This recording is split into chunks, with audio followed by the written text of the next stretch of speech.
Толкундар, силер менин кайыгымды айдап келатасыңар. Мунуңар жакшы.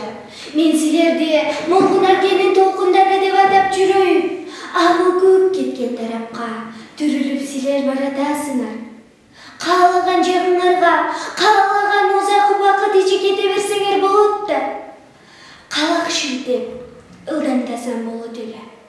Алым жок.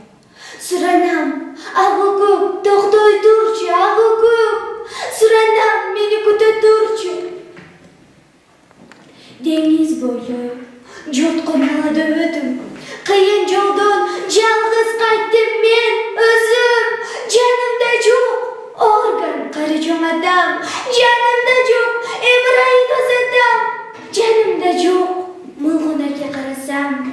Болучунун айтам, жайын сурасам. Оболсу бер, чаңка бөлүп келатам. Болду? Мамлекеттик тил мыйзамынын 30 жылдыгына арналат. Буга чейин айтты дала якындар, антсе дагы айта турган акым бар. Кыргыз болуп төрөлгөндөр кыргыз тилин унутууга.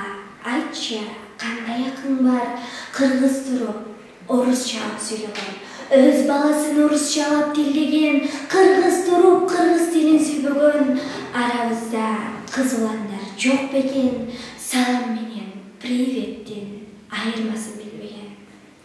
Казактарды карагыла, казак чогорлары, өзбектерди карагыла, өзбекче ырдады, орусчалап ырдагын деп, орусчалап бийлегин деп.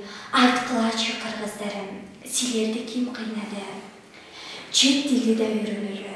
Бирок анын сүйлөй турган жери бар, ата-бабам айтып келген, ар нерсенин чеги бар. Айткылачы кыргыздарым, кыргыз тилдин башка тилден кай жеринен кеми бар?